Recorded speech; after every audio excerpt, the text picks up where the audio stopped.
Hi, I'm Edward L. Fairley, the founder and CEO of No Love Incorporated.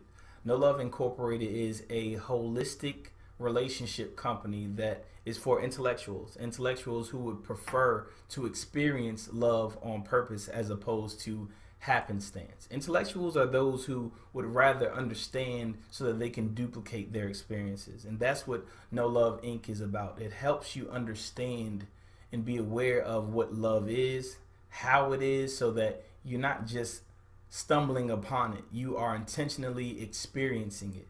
And with that, today I will go over how to better understand your mate without having to read a book about males or females or having premarital counseling or having marital counseling because the relationship has gotten so bad that you do need counseling. This is for the person that feels like they are being intentional about sharing or expressing love. They're just not yielding the results that they thought they would while sharing that experience with their current mate. So I'm going to dive right into it. The first thing that I'm pretty confident that you're doing, if you are that person that is just not yielding what you expected from your mate, though you are pouring love into them and you know that your intent is love, is the fact that you are treating your mate the way you want to be treated. Now, I know that might sound crazy, like I've been taught to treat my mate the way I want to be treated. Yeah, and unfortunately, you were taught more than likely by your parents or your pastor incorrectly when it comes to relationships. When you're talking about relationships, to treat someone the way, or your mate the way you want to be treated, is the first thing I'm going to ask you is, do you agree that opposites attract? I'm confident your hand is going to go up if I was to ask you to raise your hand if you believe that. Now, knowing that you opposites attract, you have chosen your opposite.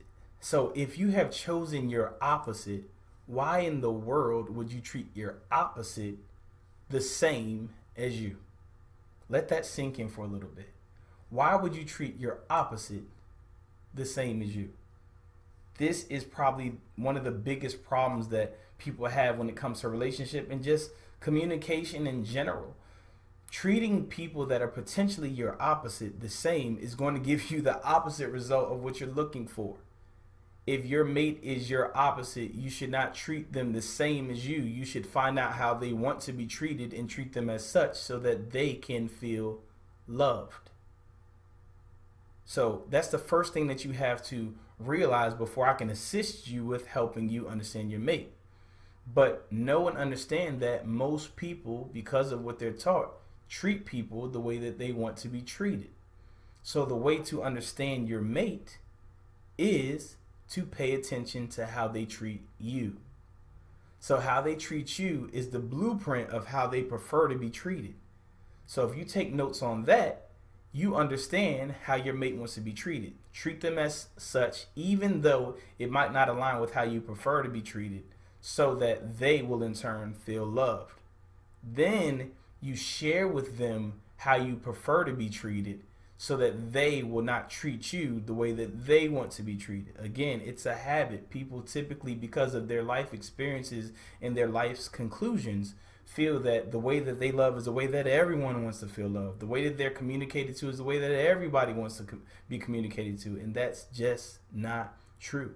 So it prevents them from taking the time to really study their mate and understand their mate, which in turn will yield them the experiences or the responses that they would prefer to have. So that is really that simple. Just to give you a little case in points, when me and my wife first got married, a good example is when I would get sick. When I would get sick, I prefer to be left completely alone. I can make my own soup. I can get my own juice. I would rather be in the bed, resting, wrapped up after taking a lot of medication so that I can sweat out whatever kind of cold or sickness I have inside of me. So when I would get sick, my wife, who was my opposite, would come into the room, wake me up out of a deep REM sleep, and ask me if I am okay. And I would look at her like she was crazy, not say it, but think it. I was fine until you woke me up. Who wakes someone up out of a great sleep to ask them if they were okay? or if they need anything, or if they want anything, or if they need some juice, or if they need some medicine. Why would you do that was my thought process.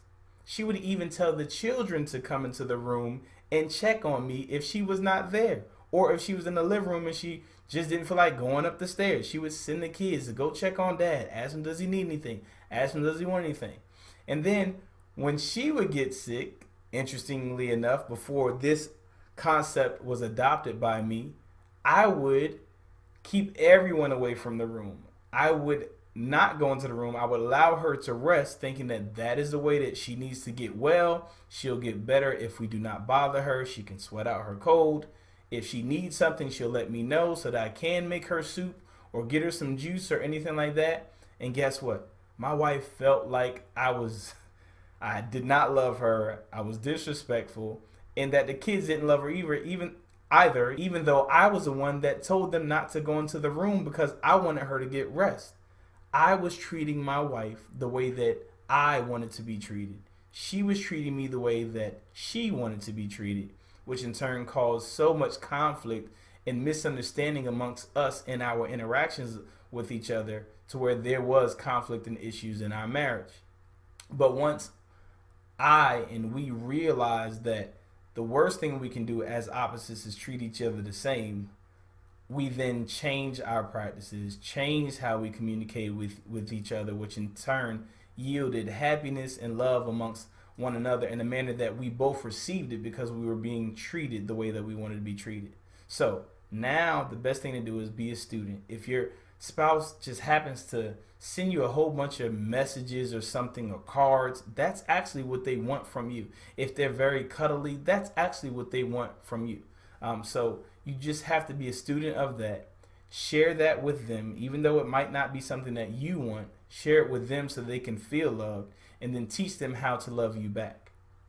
Also, just to go more in depth in what I talked about today, I'm going to be, if you click the link below, sending you a few free chapters from my book, The Handbook for Increasing Your Relationship IQ.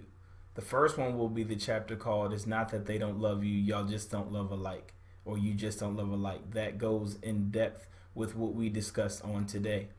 Also, I'll send you a chapter which is for those who are either engaged and they're about to get married. It will teach you the one question that you need to ask before saying I do, to find out if you are really about to marry the right person. It's also for those who are already married to help you realize that if you're having problems with your marriage, this is the question that you did not ask before getting married, and it's probably the reason why you're having problems with your marriage. And with that, hopefully it will help you to resolve those issues, and if not, it will unfortunately help you realize that you married the wrong person. Lastly, for those who are wondering why sex was great in the beginning and now it's kind of gotten boring, stagnant, and stale, it will be a chapter called Remain the Same, Lose the Flame, and it will go into detail as to why sex got boring, why it was great in the beginning, and how to make it great again and spark that passion that you had in the beginning again through your particular relationship and or marriage. So if you click the link below, you'll get those free 3 chapters from my book, The Handbook for Increasing Your Relationship IQ, which will go more in depth with what we discussed today and give you even more bonus material on things that we did not discuss that are very, very necessary when it comes to having a successful and loving relationship.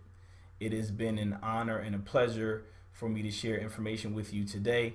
I really, really wish you well and much success in your current and future relationships. You take care of yourself. I appreciate your mind and time. Peace.